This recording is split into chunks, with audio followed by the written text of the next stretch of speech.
नमस्कार, आदाब, सत श्री अकाल। आज के इस पॉडकास्ट में हमारे साथ हैं विद्याभूषण रावत। विद्याभूषण रावत किसी तारीफ़ के मोहताज नहीं हैं। इसलिए वो तारीफ़ के मोहताज नहीं हैं कि वो आपको लिखते हुए भी दिख जाएंगे और यात्रा करते हुए भी दिख जाएंगे। वो कभी हिंदुस्तान के एक कोने में रहते हैं, कभी दूसरे कोने में रहते हैं। आज जब मैं उनके साथ बैठा हूँ तो उन्होंने बंगाल में 3 साल पहले सितंबर महीने में ही उन्होंने गंगा की यात्रा शुरू की थी। और गंगा भारत के जितने हिस्सों में जाती है, जितने प्रदेशों में जाती है, उन उन लहरों को पीछा करते हुए, उन लहरों के साथ में चलते हुए, ये समझिए कि विद्याभूषण वहाँ तक गए, उन राज्यों में गए और अब जा कर के ये बे ऑफ बंगाल के आसपास के इलाकों से होकर के आए हैं।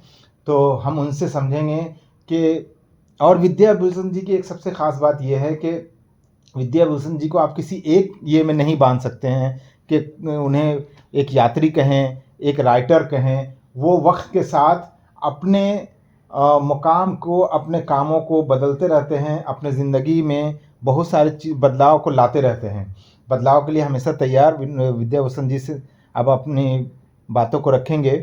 तो हम उनसे कुछ सवाल करेंगे कि गंगा की जर्नी किस तरह की रही उनकी। तो सबसे पहले हमारा सवाल है कि क्यों आपने ये जर्नी शुरू की थी विद्या जी?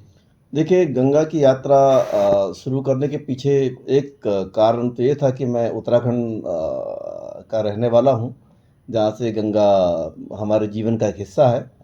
और जब मैं पिछले 5-6 साल से लगातार हिमालय क्षेत्रों में जाता रहा हूँ, तो मैंने देखा कि बहुत ज़्यादा जो है वो गंगा पे बांध भी बन रहे हैं, गंगा पे कटान भी हो रहा है। बहुत सारी ऐसी घटनाएँ थी पर्यावरण की, जिसका असर सीधे-सीधे जनता पे हो रहा था। एक सवाल अक्सर पूछा जाता था कि उत्तराखंड के लिए गंगा जो है वो घर-घर के लिए एक जो है परिवार का हिस्सा है, संस्कृति का हिस्सा है।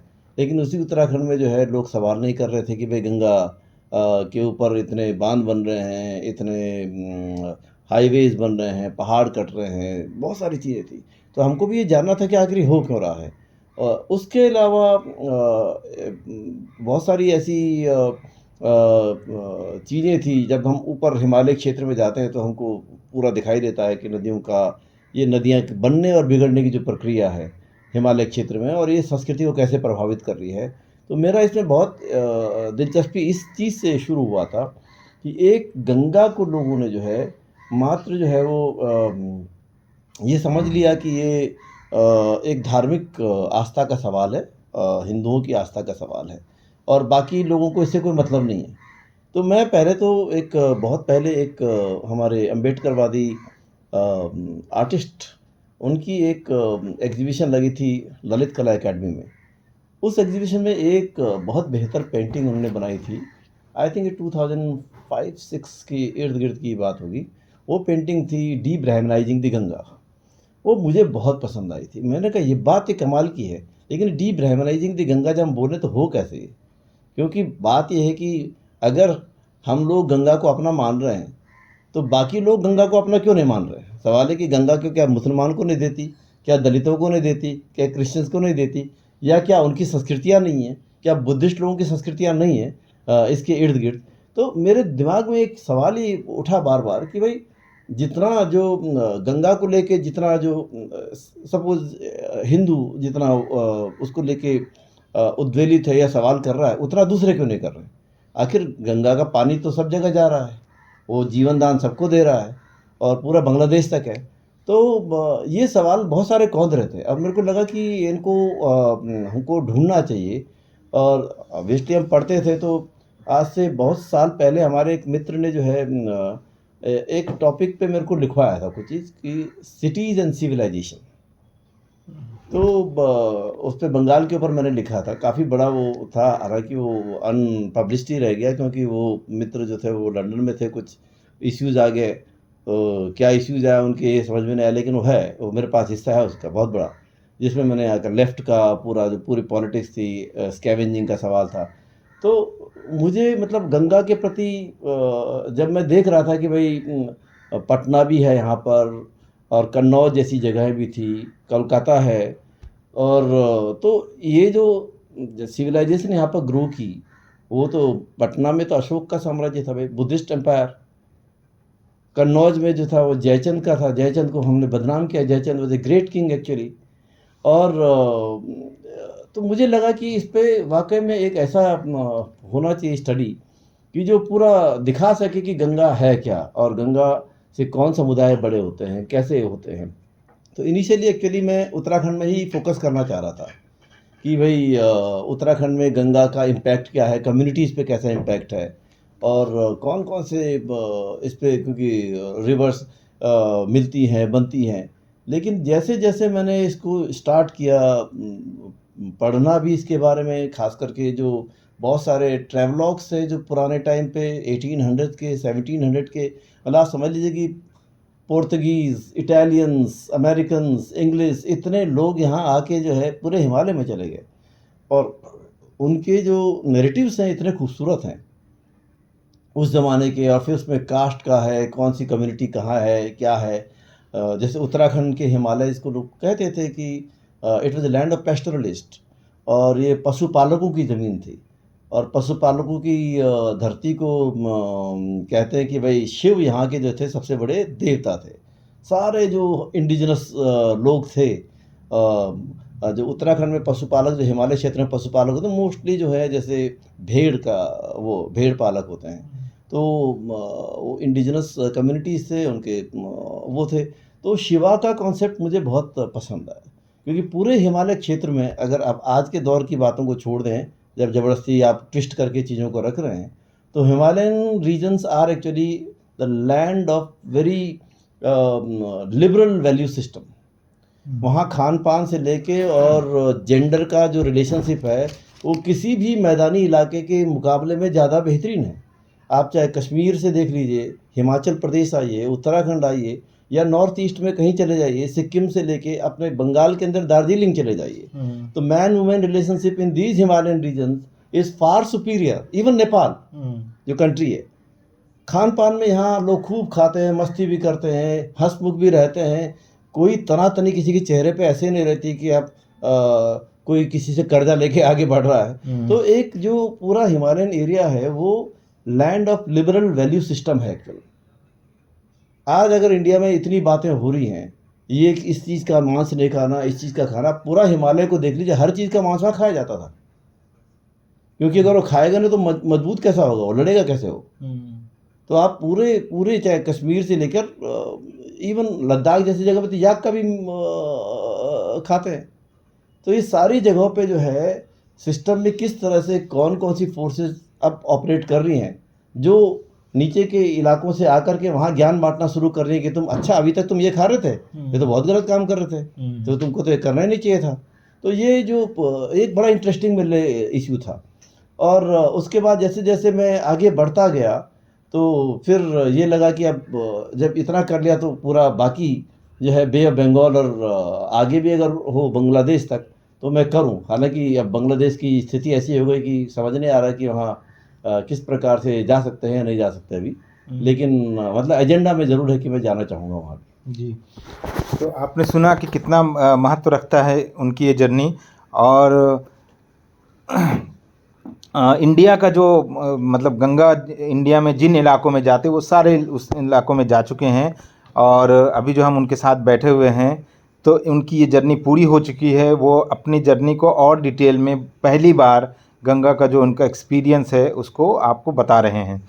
तो इनका एक कल्चरल और एक सिविलाइजेशन का भी वैल्यू है, क्योंकि नदियों के किनारे पूरे दुनिया में सभ्यता जो है वो बढ़ी है, फली फूली है। हमारे देश में भी हिंदुस्तान, भारत, इंडिया, जो नाम दें आप उनको, पर सभ्यताएं यहाँ पे भी नदियों के किनारे ही फली फूली। तो उन्होंने इसको कैसे देखा और समझा इन यात्राओं में, वो आप आगे बताएं। तो देखिए कई चीज़ें भुला दी गई हैं भारतीय इतिहास में। एक्चुअल में क्या कि डॉक्यूमेंटेशन आप जो है मुगल्स के बाद का डॉक्यूमेंटेशन आपके पास है, और ब्रिटिश ने ज़्यादा डॉक्यूमेंटेशन किया क्योंकि उनकी फोकस थी कि हर चीज़ को टारगेट डॉक्यूमेंट करें, नॉलेज सिस्टम डेवलप करें। प्री मुगल पीरियड में जो थे वो बुद्धिस्ट स्कॉलर्स थे, तो बाहर से आए थे, उन्होंने किया था। लेकिन बाकी लोगों ने शायद इतना फोकस नहीं किया, इसलिए जो है वो चीज़ें गायब भी हो गई। जैसे बहुत कम लोगों को, मतलब जब गंगा हरिद्वार से आगे जाती है तो है क्या कि लोगों को कुछ ही जगह पता है गंगा की।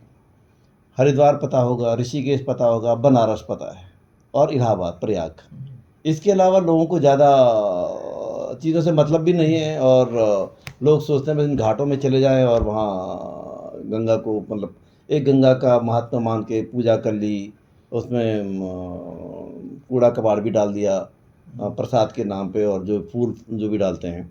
लेकिन असल में जब हम शुरुआत ही करते हैं जर्नी की हरिद्वार से लेकर के, तो बहुत सी जगहों को हमने देखा ही नहीं। मतलब मैं समझ सकता हूँ कि हरिद्वार से गंगा कानपुर तक कैसे आती है तो लोगों को पता नहीं होगा। और सबसे इंटरेस्टिंग पार्ट है कि जब इलाहाबाद से गंगा बनारस आती है, मैं गारंटेड बताता हूँ, नॉर्मल आदमी नहीं बता पाएगा आपको, क्योंकि इलाहाबाद से बनारस की उसकी यात्रा बड़ी बहुत ही इंटरेस्टिंग है। वो भदोही आती है और भदोही से फिर घूमती है मिर्ज़ापुर की तरफ।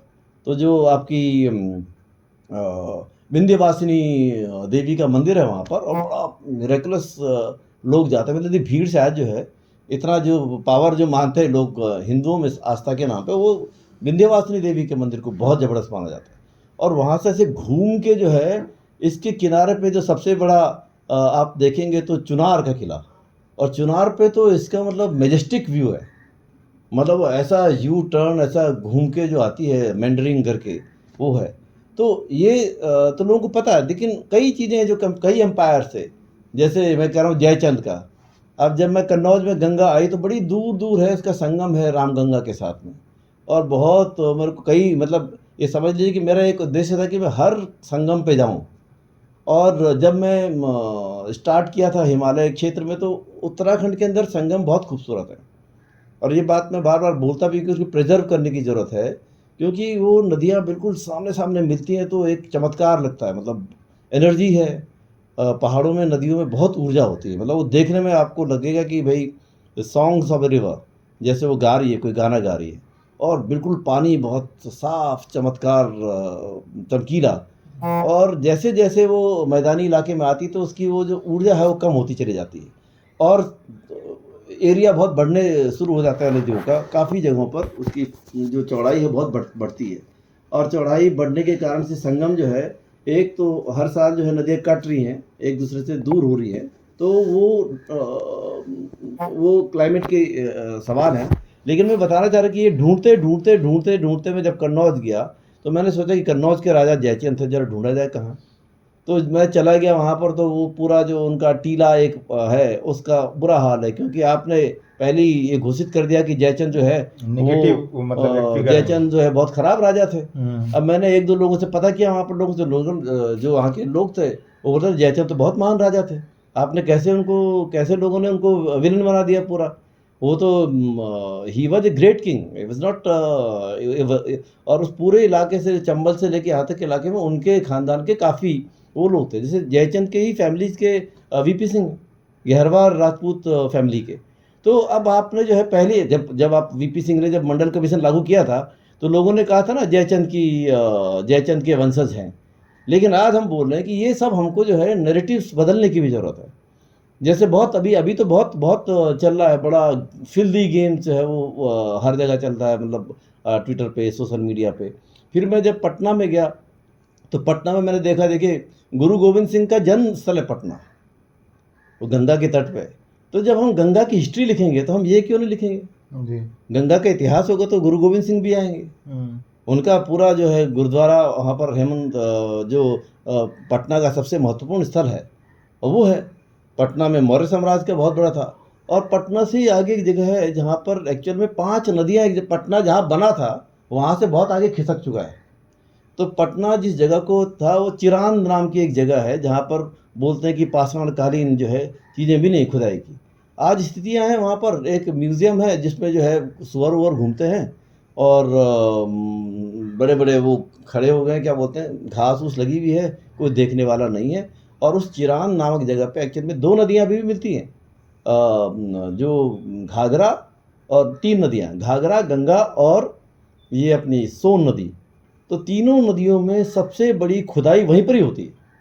मतलब पूरा का पूरा जो है सैंड माइनिंग बिहार की जो है, आप अगर मुजफ्फरपुर से आगे से चले जाएं सारण और छपरा, तो आपको कम से कम 15, 20, 25 किलोमीटर तक केवल ट्रक ही ट्रक दिखाई देंगे, और डस्ट इतनी होगी कि आप 5 मिनट वहाँ पर खड़े नहीं हो सकते बगैर डबल पट्टी का अगर नाक में नहीं बांधा तो ये स्थिति इतनी इतनी खराब है। और उस जगह पे जो है एक रिवर जो है वो अंदरूनी गायब है, और एक रिवर जो है उससे 20 किलोमीटर आगे जो है जो गंडकी, नारायणी गंडकी मिलती है हरिहरनाथपुर में जो है हाजीपुर के पास में, सोनपुर के पास में। तो ये 5 नदियों के ऊपर राजधानी बनी थी एक्चुअल में, और तब पाटलिपुत्र बड़ा विकसित जगह माना जाता था।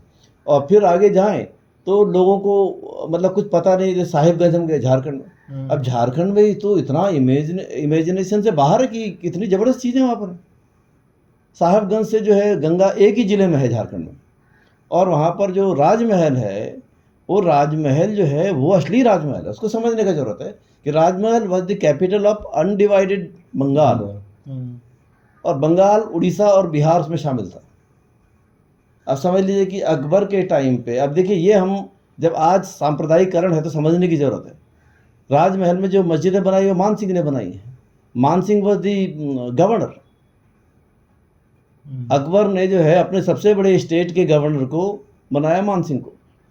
अब उस ज़माने में देखिए राजा महाराजा भी अपने हिसाब से अलायंसेस करते थे। आज हम उसको जो है अपने हिंदू मुस्लिम के हिसाब से कैलकुलेट कर रहे हैं। एक राजा दूसरे से लड़ता था तो उसका दूसरे से अलायंस होता था। तो मान सिंह ने जो चीज़ें बनाई हैं वो भी ज़बरदस्त है। वहाँ पे एक बरादरी है, उसके बगल में एक पुरानी मॉस्क है, इतनी खूबसूरत है, और ये सब हेरिटेज है। हेरिटेज के जितने भी चीज़ों को हम देख रहे हैं जहाँ पर भी जा कर के उनकी स्थितियाँ बड़ी ख़राब हैं। हमको लगता है कि जैसे सरकारें नहीं चाहते कि वो, मतलब ये चाह रहे हैं कि ऑटोमेटिकली अपना भी जो है ये गिर जाए। हाँ, और ये पूरा देख करके तो ये मतलब उसके बाद फरक्का के बाद बंगाल शुरू होता है। अब बंगाल की कहानी तो मतलब रिमार्केबल है। कैन टेल, बंगाल के तो हर कोने में हिस्ट्री है, हर कोने में नदी है, मतलब it's just unparalleled I can say. लेकिन अनयूटिलाइज्ड बंगाल का गंगा से रिलेशन जो है वो रेस्ट ऑफ द कंट्री को कुछ पता ही नहीं है। ये भी मैं बता दूं, क्योंकि कलकत्ता किस नदी के किनारे बचा, हुगली बोल देंगे लोग, लेकिन वो बंगालियों के लिए भागीरथी है और गंगा है, हर एक गंगा बोलता है उसको। तो अब ये कैसे भी यहाँ पर नदियाँ कितनी बन रही हैं, बिगड़ रही हैं, वो तो बहुत ही ज़्यादा मतलब इतना इंटरेस्टिंग भी है, और मेरे को ढूंढने में बहुत टाइम लगा। मतलब डिस्पाइट दिस फैक्ट कि मैं पहले से बहुत रिसर्च कर रहा था, लेकिन फिजिकली चीज़ों को ट्रेस करने में मेरे को और बहुत परेशान। तो फरक्का के बाद बंगाल में एंट्री होती है, और जब बंगाल में एंट्री होती है तो ये नदी सीधे आती है। तो एक जगह है धुलियान। तो Dhulian was actually British period में, अभी भी वहाँ पर राजबाड़ी है, कलेक्ट्रेट का ऑफिस है, और वहाँ से जो था ट्रेड होता था राजबाड़ी के, राजशाही बांग्लादेश में, और बहुत ट्रेडिंग मुर्शिदाबाद जिला है ना। हाँ, और Dhulian was one of the oldest municipality actually. तो मैं गया, देखा। धुलियान से आगे एक जगह है जो जिसको बोलते हैं निमिटिटा। तो निमिटिटा इज ए प्लेस जहाँ पर एक बहुत बेहतरीन जमींदार का मेंशन है, पुराना, बिल्कुल ऑन द रिवर। और वहाँ पर सत्यजीत रे ने जो है जल सागर की नाम की जो फिल्म है वो किया था, और इनफैक्ट शतरंज के खिलाड़ी में भी शायद कुछ उसका है। लेकिन मतलब वो निमिटिटा इसलिए फेमस कि वहाँ पर गंगा जो है 2 हिस्सों में बढ़ जाती है। So it one straight forward goes to Bangladesh, दूसरा हिस्सा भी बांग्लादेश ही जाता है, लेकिन वो थोड़ा इंडिया की तरफ रहता है, ऐसा मूव करते, स्प्लिट हो जाती है वो। अब स्प्लिट और रीजॉइनिंग बहुत है इस पूरे क्षेत्र में लास्ट तक। तो ये जो स्प्लिट होती है रिवर, ये निमिटिटा से करीबन 15-20 किलोमीटर पे एक जगह है गिरिया। तो गिरिया से जो है ये एक हिस्सा फिर उस टूटे हुए से, स्प्लिट हुए पार्ट से एक हिस्सा, ये खजूर टोला नाम का एक जगह है, वहाँ से ये भागीरथी बनती है। तो उस भागीरथी के मुंह पे मैं गया था, और मैं आपको बता दूं कि पास वाला आदमी मेरे को बोला कि नहीं है यहाँ पर कोई, मतलब लोगों को कोई सेंस नहीं है। ये मैं कहना चाहता हूँ इस सेंस में कि पड़ोस वाला आदमी नहीं बता पा रहा है। मैंने गांव में पूछा तो बोला भागीरथी वो है जो चैनल से निकलती है। तो चैनल नहीं है, चैनल तो आर्टिफिशियल है, ओरिजिनल जो है वो ये था। तो हमने वो पूरी जहाँ से वो शुरुआत हुई वो देखा, उससे पूरा लेके आए और उसके बाद मैं मुर्शिदाबाद गया। मुर्शिदाबाद में तो इतना खूबसूरत हज़ारद्वारी है, हज़ारद्वारी के पीछे से ये नदी जाती है। बेहतरीन, मतलब मैं सोचता हूँ कितना बड़ा सेंस थे लोगों के कि नदी के किनारे जो है इतने बड़े बड़े उन्होंने मॉन्यूमेंट बने हुए हैं। और फिर वहाँ से मैं प्लासी गया। प्लासी में जो है ईस्ट इंडिया कंपनी की शुरुआती प्लासी से हुई है इंडिया में। और सुभाष चंद्र बोस ने एक सेंटेंस बोला था कि Nawab Sirajuddaula was the last independent ruler of Bengal.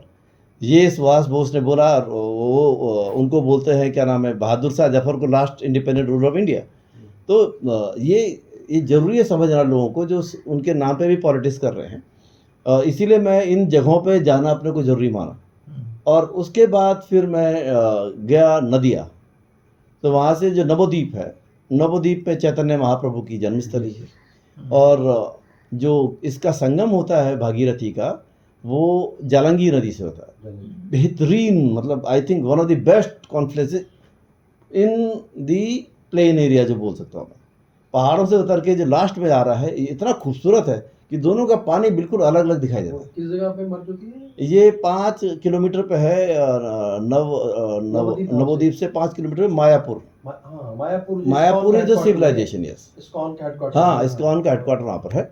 ISKCON का बड़ा टेम्पल है और वहाँ पर ये है। और फिर वहाँ से नवोद्वीप से फिर ये इधर आती है आपकी। तो फिर देखिए बैंडिल देख लीजिए आप। तो बैंडिल में बैंडिल का चर्च है। बैंडिल के चर्च के 1599 का बना हुआ चर्च है। पोर्तुगीज कॉलोनीज और पुर्तगीज, ये पोर्तुगीज आए थे बैंडिल में। और उस पर सबसे इंटरेस्टिंग जो है था ये इमामबाड़ा। इमामबाड़े से जो है पूरे शहर को आप जो है बैक साइड में रिवर को देख सकते हैं ऊपर से। इतना खूबसूरत व्यू है। और उसके बैक साइड से भी। तो मैं नीचे गया, मैंने देखा, तो इट वाज लाइक अनइमेजिनेबल यहाँ पर। आप इसमें मीर जाफ़र का भी कुछ जिक्र कर रहे थे। हाँ, मीर जाफ़र की भी मैं जो मुर्शिदाबाद में मैं उनके उस पर गया था और उनके मज़ार पे गया था। तो अभी उनके फैमिली वालों ने किसी ने कुछ कोशिश किया हुआ कि भाई बना के रखा हुआ छोटा मोटा चीज़ें। तो मेरा कहना है कि भाई उनके फैमिली वालों के भी अलग होंगे कि भाई जो जैसे सिराजुद्दौला के बारे में कहा जाता था कि लोग बोलते वो आलसी नवाब था, बहुत ज़्यादा ध्यान नहीं दे रहा था। Mir Jafar was little ambitious person. तो मैं ये सोचता हूँ कि आज जैसे पॉलिटिशियन कर रहे हैं वही तो कर रहे हैं ना, जो भाई आपकी पार्टी में है, मेरे को तोड़ना है, एम्बिशियस आदमी को ले रहे हैं। अब आज से 50 साल बाद हम इनके एनालिसिस करेंगे तो वैसे ही से करेंगे जैसे मीर जाफ़र का करते हैं। मतलब मीर जाफ़र भी ऐसा तो है नहीं कि कोई देशद्रोही रहा होगा। वो अपने एम्बिशन होते हैं, उस लेवल पे घर पहुंचता तो एम्बिशन ही होता है। आप भी पहुंचेंगे मिनिस्ट्री में, कहीं होम मिनिस्टर बनेंगे तो प्राइम मिनिस्टर बनना चाहते हैं। ऑब्वियसली कहीं से ऑप्शन मिल जाएगा तो आप ज़रूर कोशिश करेंगे भाई हम बन जाए। तो वो आई डोंट थिंक ये उस ज़माने में ऐसा कुछ वो था किसी का भी। और हर एक आदमी सोचता है कि भाई अगर ढंग से नहीं हो रहा है तो यस इट शुड चेंज, जैसे बांग्लादेश में हुआ। चेंजेज होते हैं। अब किसी को जिसने हिस्ट्री लिख दिया वो हीरो हो गया, जिसका नहीं हुआ वो विलेन बन गया जी। तो इस 3 साल के सफ़र को हम लोग 30 मिनट में नहीं समेट पाएंगे, इसलिए मैं थोड़ा सा वक्त बढ़ा भी रहा हूँ। और हम दोनों के आवाज़ के साथ में एक तीसरी आवाज़ आपको मिल रही है, वो हमारे E news room India DG media foundation के one of the directors Vimal Sharma ji की आवाज़ आप सुन पा रहे हैं। अब हम इसके साथ ही तीसरे सवाल पे जाएंगे। वो ये है कि गंगा और नदियों का जो मामला है वो क्लाइमेट चेंज से, इन्वायरमेंट से भी जुड़ा हुआ है जी। तो उन्होंने उसको कैसे देखा कि क्या असर गंगा के जरिए का हो रहा है इन्वायरमेंट पे और क्लाइमेट चेंज पे, और उसको उन्होंने कैसे समझने की कोशिश की? देखिए, क्लाइमेट चेंज का असर तो साफ साफ है। क्लाइमेट चेंज से ज़्यादा जो है मुझे लगता है कि हमारे अपने जो कार्यकलाप हैं वो असर कर रहे हैं। क्लाइमेट चेंज ग्लोबली लोग बोल रहे हैं, लेकिन वो इसलिए बोला जा रहा है जो मेरे हिसाब से, क्योंकि हम लोग खुद इंट्रोस्पेक्शन करना नहीं चाहते हैं अपने आप से। सवाल तो हमको अपने आप से पूछने हैं। तो जो जैसे हिमालय क्षेत्र में जितनी जो है ह्यूमन गतिविधियाँ बढ़ेंगी, number of travellers, number of visitors, तो उससे क्या है कि ग्लेशियर्स का जो है गर्मी बढ़ रही है और पिघलन हो रही है। तो जो असर हमको दिखाई दे रहे हैं, मैं दो तीन चीज़ें बोलना चाहता हूँ और बहुत ज़रूरी है कि उस पे हमारी सरकारें फोकस करें। उत्तर प्रदेश और बिहार का डेजर्टिफिकेशन हो रहा है, यानी कि रेगिस्तानीकरण। क्यों? गंगा अपने साथ में और गंगा की जो हिमालय की जितनी नदियाँ बहुत सिल्ट आती हैं, बहुत ज़्यादा। अगर आप इनका कई जगह इतना फाट बहुत चौड़ा होता है, हर साल जब फ्लड आता है और नदियाँ बट रही हैं, टूट रही हैं, तो जो टूटा हुआ पार्ट होता है उसमें जो खेत में चला जाता है, खेत में जाके वो फिर खेती करने लायक नहीं रहता कई बार। अगर बहुत ज़्यादा रेत आ गई, बहुत ज़्यादा पत्थर आ गए, तो इस कारण से जो है मैं ये चीज़ों को देख रहा हूँ कि बिहार के अंदर भी और उत्तर प्रदेश के अंदर भी इसकी स्थिति है, वैसे ही झारखंड में भी है। और नदियों को जो है लोगों ने जो है ख़ास करके मैं देख रहा हूँ कि नदियों का इस्तेमाल जो है अब ज़्यादातर जो है, या तो उसको जो नदियों के नाम पे जो है सरकारों ने केवल घाटों का निर्माण किया है। तो घाट बना दिया लोग की आस्था का पूर्ति करने के लिए, वो ज़रूर अच्छे-अच्छे बन गए हैं, ये मैं कह सकता हूँ हर जगह पे। लेकिन घाटों से आगे नदियों की हालत की दुर्गति हो गई है, क्योंकि घाटों से आगे वो जा रही हैं तो कई जगह जो है जैसे स्प्लिट हो गई हैं, कई जगह पॉल्यूशन बहुत ज़्यादा है। बनारस में आप गंगा को देख लीजिए तो गंगा में जो 2 नदियाँ मिलती हैं, अस्सी गंगा तो सीवर का नाला है और उसके आगे जो है वरुणा नदी है, वो भी सीवर है। एक जाके उँगली डाल देगा और उसको चूस लो तो बीमार हो जाओगे आप। तो ये मतलब जब हम इतना ड्रामा कर रहे हैं कि भई पवित्र मानते हैं, गंगा को माँ मानते हैं, तो माँ के अंदर इतना कबाड़ क्यों फेंकते हैं? ये सवाल तो पूछना पड़ेगा, क्यों हो रहा है वो अभी तक? तो एक नदियों का एक तो ये हो रहा है कि धार्मिकरण हो गया, मैं पूजा कर रहा हूँ, तो उन लोगों को भी समझ होनी चाहिए कि भई हम अपनी माँ की पूजा कर रहे हैं तो माँ को सम्मान दें ढंग से। अभी कुछ भी कर रहा है, सीवर लाइन की चीज़ें जा रही हैं, बहुत उस हालत है। तो एक तो ये चीज़ है कि जो पूरा मैदानी इलाका है उसमें नदियों का इस्तेमाल जो है वो सैंड माइनिंग के लिए हो रहा है, और सैंड माइनिंग के चलते जो है इसमें और जो जब बाढ़ आती है तो इसमें और क्राइसिस पैदा हो रहे हैं, क्योंकि नदी जितनी फैल रही है उसका जो है उसमें उसका डीपनेस ख़त्म हो जाती है।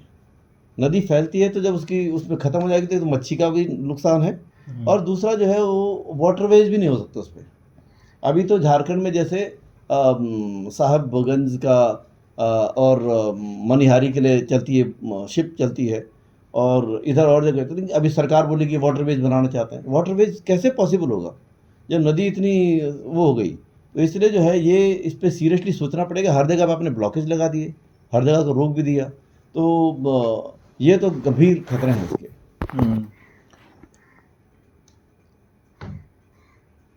वैसे तो विद्याभूषण जी का मैंने जो बताया उनके बारे में बैकग्राउंड, उसमें कुछ चीज़ें ये रह गई थी कि उन्होंने अपनी ज़िंदगी में कई सारी किताबें भी लिखी हैं, कई वॉल्यूम्स में लिखी है। उन्होंने सोशल जस्टिस पे अलग अलग तरीके से एक्टिविस्ट का, एम्बेडक्रेट्स जो लोग हैं उनके ढेर सारे इंटरव्यूज़ किए हैं। तो फिर भी उनसे मैं ये जानना चाहूँगा कि उनके ज़िंदगी में गंगा की जो यात्रा हुई है उससे क्या बदलाव आया? क्या उनके ज़िंदगी में कुछ चेंजेस आए हैं? उनके लाइफ पे क्या असर पड़ा है इस जर्नी का? देखिए, मेरे लिए जर्नी जो है बहुत सेटिस्फाइंग है, और इसलिए कि इसके ज़रिए मेरा एक उद्देश्य होता है कि जितना मैं ओरल हिस्ट्री ट्रेडिशन को रिकॉर्ड कर सकूं, बात कर सकूं और लोगों से मिल सकूं, अलग-अलग संस्कृतियों को देख सकूं। मैं जो हूं सांस्कृतिक विविधता को मतलब आई एन्जॉय दैट, और ये इस यात्रा से भी जो है मैं अलग-अलग जगह पे गया, अलग-अलग खान-पान है। मैं कभी खान-पान के मामले में होम सिक नहीं रहा हूँ।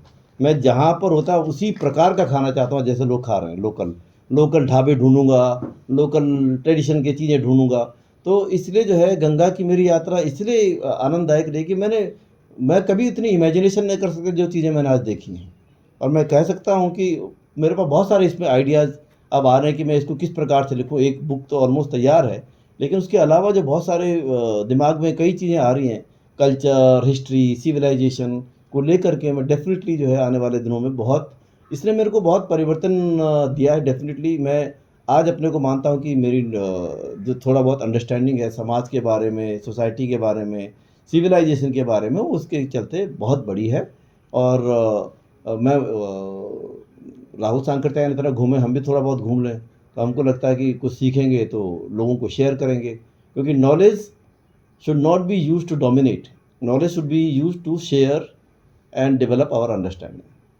क्योंकि मैं इस चीज़ को हमेशा मेरा एक पॉइंट मेरा हमेशा रहा है कि नॉलेज का इस्तेमाल हमेशा डोमिनेंस के लिए किया गया है आज की डेट तक, और नॉलेज को हम चाहते हैं कि डेमोक्रेटाइजेशन ऑफ नॉलेज होनी चाहिए।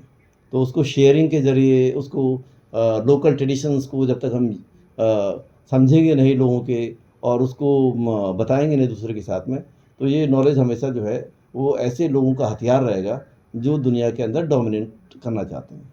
जी, तो आप मिल रहे हैं विद्याभूषण रावत जी से उस दौर में जिस दौर में कुछ एंकर्स स्टूडियो को ही दुनिया समझते हैं।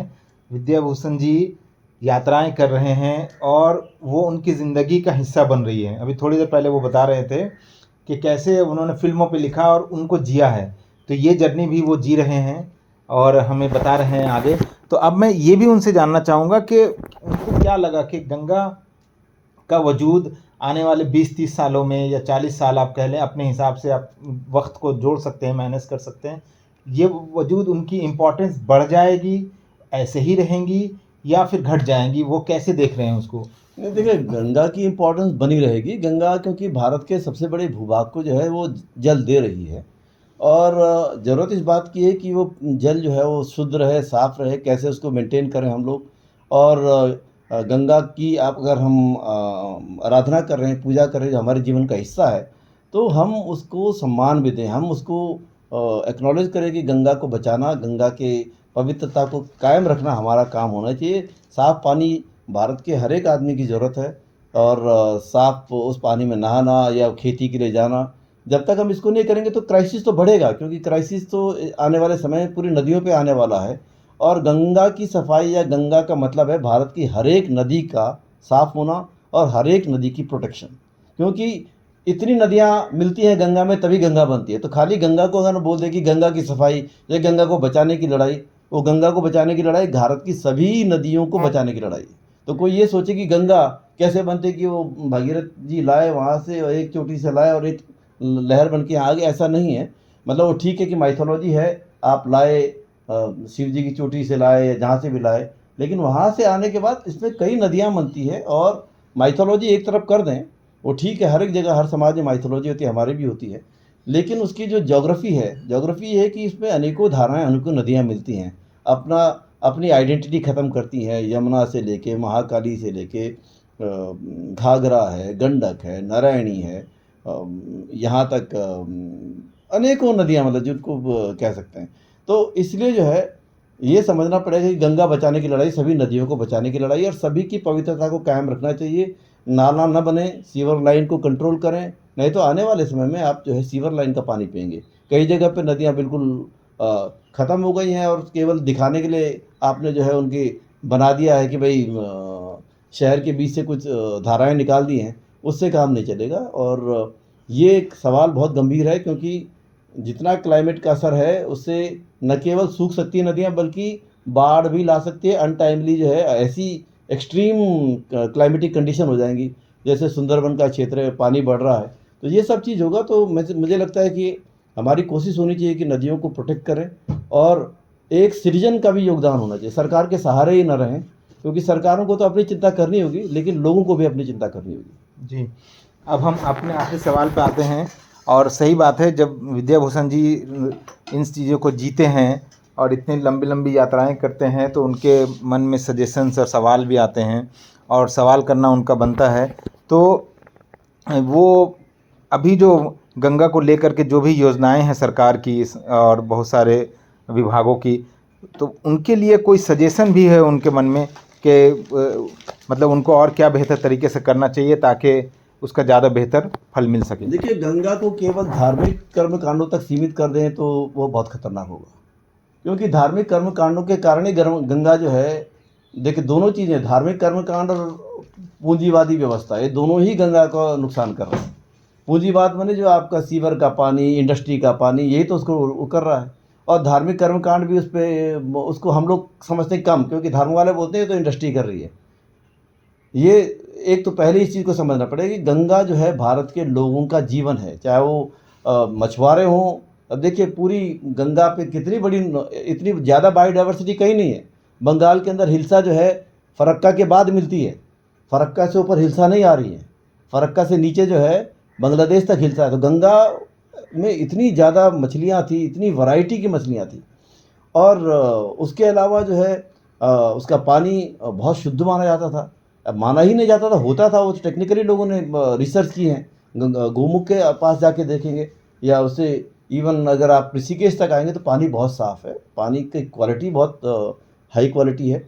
तो इसलिए जो है गंगा को केवल जो है धर्म के नाम पे आपने 2-4 जगह पे घाट बना कर के उनमें कुछ चीज़ें फ़ोटो-वोटो लगा के धार्मिक बना दिया, उससे काम नहीं चलने वाला है। इसमें लोगों की इन्वॉल्वमेंट, किसानों की इन्वॉल्वमेंट, मछुआरों की इन्वॉल्वमेंट, जो जहाँ-जहाँ पर से गुज़र रही है उस क्षेत्र में क्या किया जा सकता है। जैसे कई जगह कटान करती है तो क्या कटान के उसको रोकने के लिए कुछ किया जा सकता है, और कैसे मछुआरों को इन्वॉल्व करें कि भई और सारी चीज़ें गंदगी ना हो, समय-समय पे मछली मारने की टाइमिंग हो, ताकि उस टाइम पे ना हो कि जब मच्छी ब्रीडिंग करती है। बहुत सारी चीज़ें हैं, बहुत सारी नॉलेज उनको है, जो लोगों को है। हम लोग सोचते हैं कि उनको नॉलेज ही नहीं है, तो उनको इस्तेमाल करना चाहिए। मेरे को लगता है वो बहुत इंपॉर्टेंट है कि लोगों की नॉलेज सिस्टम को इन्वॉल्व करना उसके साथ में। गंगा में जो है आप वाटरवेज बना देंगे तो एक मछली नहीं रहेगी, ये भी समझ लीजिएगा। यूरोप ने अपने सब जगह पे जो है वाटरवेज बना दिए। वाटरवेज बनने से ट्रॉलर आगे बड़े-बड़े, ट्रॉलर जब आएँगे तो मछली नहीं रहेगी। तो आपको ये देखना है कि आप गंगा की पवित्रता रखना चाहते हैं या आप गंगा को जो है अपना बिज़नेस का धंधा बनाना चाहते हैं। तो ब्रिटिश ने बनाया बहुत जगह, लेकिन उनके यहाँ पर बड़े-बड़े वाटर आर्टिफ़िशियल नदियाँ हैं। यूरोप में जो है ज़्यादातर नदियाँ हैं शहरों की, उन्होंने निकाली हैं नदियाँ। जैसे हमने भी गुजरात में निकाली एक साबरमती, लेकिन वो सब आर्टिफ़िशियल हैं। साबरमती नदी में तो नर्मदा का पानी है। तो अगर वो आर्टिफ़िशियल रिवर बनाएँगे तो वो रिवर ही नज़र नहीं आएँगी, वो बड़ी शैलो और चुपचाप शांत, और जो नेचुरल वे रिवर का होता है। तो आपको मछली खानी है, आपको किसानों का, मज़दूरों को देखना है, तो आपको गंगा में वाटरवेज़ नहीं बनाने। अगर आपने गंगा को वाटरवेज़ बना दिया सब जगह, तो तब वो आपकी बायोडायवर्सिटी ख़त्म हो जाएगी। ये नदी केवल पानी रह जाएगा और कुछ नहीं रहेगा इसमें। तो ये जो बहुत बड़ी-बड़ी योजनाएँ हो, कुछ जगह पे आप वाटरवेज़ निकाल सकते हैं, लेकिन सब जगह से उसको बचाएँ। क्योंकि अगर ये पूरी योजना है कि पूरे देश भर में वाटरवेज़ चला लेंगे, तो पहले तो होगा नहीं वो पॉसिबल नहीं है, क्योंकि रेत इतना आ रहा है, और दूसरा ये कि आपकी सारी जो बची-खुची बायोडायवर्सिटी वो भी खत्म हो जाएगी। तो जी, एक सवाल, इतने मैंने तो कह दिया था कि आखिरी सवाल है, पर एक सवाल मेरे ज़हन में अभी भी आया है कि 3 सालों का सफ़र रहा है विद्या जी का, तो कभी ऐसा महसूस हुआ कि मतलब कभी उन्होंने बहुत ज़्यादा डिफ़िकल्टी फ़ेस की वहाँ तक पहुँचने में, गंगा तक पहुँचने में? किसी भी इलाके में अगर ऐसी डिफ़िकल्टी आई है तो वो बताएँ, सबसे ज़्यादा कठिन रहा हो जो पार्ट? नहीं, डिफ़िकल्टी तो बहुत आई है, ऐसा चीज़ें आसान नहीं थी। जैसे हम गोमुख की तरफ गए तो वो तो बहुत डिफ़िकल्ट जर्नी था, लेकिन बहुत इंटरेस्टिंग भी था। लेकिन मुझे जब शुरुआती दौर में मेरे को लगा कि शायद जो है मैदान के इलाके में आसान होगा, लेकिन मेरा वो भ्रम टूटा इस यात्रा से। मैदान में जो है बहुत मुश्किल थी जर्नी। और इसलिए कि देखिए, मैं बार-बार बोल रहा हूँ कि लोग केवल शहर के बीच के गंगा की यात्रा बता देते हैं कि बनारस में गए और किनारे पे डुबकी लगा दी। हम जब पूरी यात्रा कर रहे हैं, संगम ढूँढ रहे हैं, तो संगम ढूँढना जो है मैदानी इलाकों में बहुत मुश्किल था। कोसी गंगा का संगम बहुत दूर है, बहुत दिखाई नहीं देता। गंगा का सरयू के साथ में संगम, गंगा का गोमती नदी के साथ में संगम, ऐसे सारे गंडकी के साथ में पटना में, क्योंकि नदी का चौड़ाई बहुत बढ़ गई है और नदियाँ जो है हर साल जो है अपना जो है रास्ता बदल रही हैं, और इस रास्ता बदलने के कारण से जो क्लाइमेट के असर हैं, जो खेती पे असर है, वो सब दिखाई दे रहा है। तो यात्रा बड़ी कठिन थी, लेकिन एडवेंचरस थी, मज़ा भी आया बहुत। और डेफ़िनिटली जो है क्योंकि मैं इसको वीडियो और फ़ोटो डॉक्यूमेंटेशन भी कर रहा था, अकेले ही करता हूँ ज़्यादातर, तो मेरे साथ में ज़्यादा समस्या होती है। और जैसे कल मैं नवोद्वीप में था, तो मेरा कैमरा ग्लिच कर गया, और ये कैमरा अब 10 साल पुराना हो गया है, तो थोड़ा देर दिक्कत तो कर रहा है। तो लेकिन अब काम चलाते हैं किस तरह से आता है, तो वो ऐन वक्त पे जो है उसने प्रॉब्लम क्रिएट कर दी, लेकिन फिर मैंने उसको ठीक-ठाक करके जो है वो वहाँ पर मेरे को पूरा अच्छा शॉट दे दिया। तो ये परेशानियाँ होती हैं, सुबह ख़राब लगता है कि मेहनत कर रहे हैं और अचानक से कैमरा ख़राब हो जाए, कुछ ना बोले। जैसे एक दिक्कत हुई कि कुछ वीडियोज़ के साथ में जो है ऑडियो नहीं आया बहुत जगहों पर, तो थोड़ा-सी मतलब वो डिसअपॉइंटिंग होता है। सोचते हैं कि भई अपने साथ टीम होती, 2-3 लोग होते हैं, लेकिन अब ये फाइनेंशियल जो चीज़ें हैं, कई चीज़ों में इससे दुःख होता है, क्योंकि जैसे मैं जितनी जगह जा रहा हूँ, मेरे साथ में अगर प्रोफ़ेशनल फ़ोटोग्राफ़र होता या वीडियोग्राफ़र, तो ज़बरदस्त काम हो सकता है।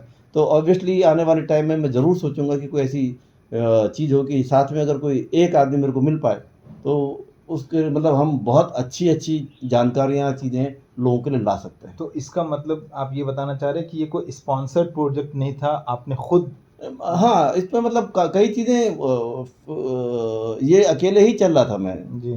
तो ऐसा कोई स्पॉन्सर नहीं है कि जो कोई बोले कि तुम 4 रो ले लो, इस टाइप से कर लो, उस टाइप का किसी इसमें नहीं था। हुँ, तो हुँ। कुछ हमारे सहायता मेरे को ज़रूर मिली थोड़ी चीज़ों की, लेकिन इस टाइप लेवल पे नहीं था कि जो मैं वो कोई हायर कर सकूँ। प्रोफेशनल लेवल पे नहीं हाँ, था। बिल्कुल। जी। उम्मीद है, शुभकामनाएँ भी हैं कि आपकी किताब भी इस पे आए और अच्छे से आए, ताकि पूरे देश और दुनिया को आपकी जर्नी के बारे में और डिटेल में पता चल सके। हमने अपनी एक छोटी-सी कोशिश की है, आपको अपने दर्शकों को इस पॉडकास्ट के ज़रिए से आपकी इस महत्वपूर्ण जर्नी के बारे में बताने की। धन्यवाद। बहुत-बहुत धन्यवाद आपको शहनवाज़ जी। वो ड्राइवर